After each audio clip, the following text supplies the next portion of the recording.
Good day. Let's look at this example. Long and loud. Cheers, my mother.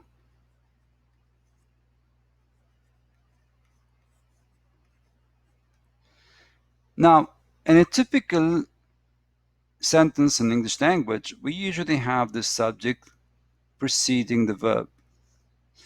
However, in this particular sentence, we can see that the verb precedes its subject, which is the perform of the action. In such a sentence, we call the sentence an inverted order of the subject.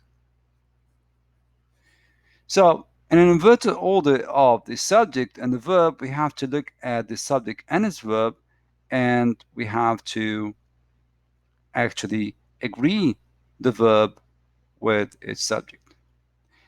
Now, to be able to know that, we have certain types of inverted or certain situations where we invert the subject with this verb. The first typical one is the inverted order, a typical inverted order, such as concealed from her view is the tiny painting. So the first step is to look at the verb, which is, which is here, the linking verb. And we ask the question, what is concealed from her view? And the answer is the painting. So in this case, the subject is here and the verb is there. And we have to agree the verb with the subject. Okay? So a good practice is that whenever you have inverted order, you could try to go back to it to its original sentence. So we try to transpose these two parts. We can say that this sentence can become the tiny painting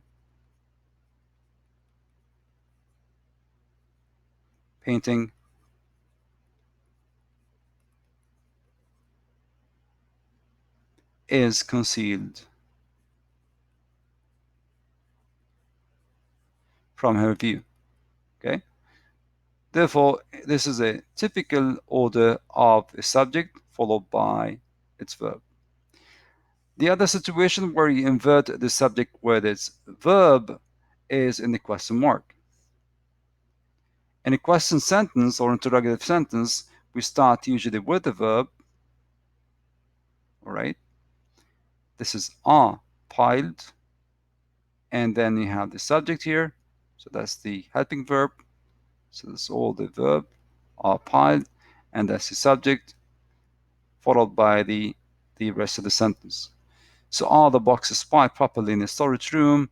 We start with a verb, and this is followed by a subject. And if it's a complex verb like are piled, then the subject comes between the two parts of the verb. Again, the same practice. If you want to understand how we can agree the verb with the subject, let's get back the sentence to its original position, which is in this case, we try to answer the question, which is the boxes are piled properly in the storage room. The boxes are piled in the storage room. So this is the verb, and that's the original subject. The third type of inverted order is when we use here and there at the beginning of the sentence, right? So here and there at the beginning of the sentence. Example, here are the book, papers, and pencils. This is where we invert the order.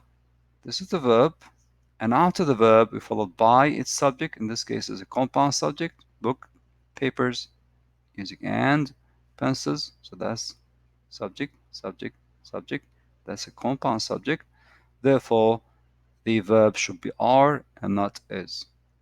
Another example where we start the sentence with there go, and that's the verb.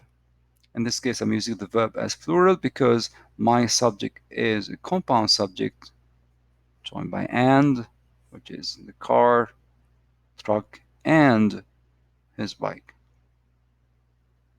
So these are the cases where we have inverted order of the verb and the subject.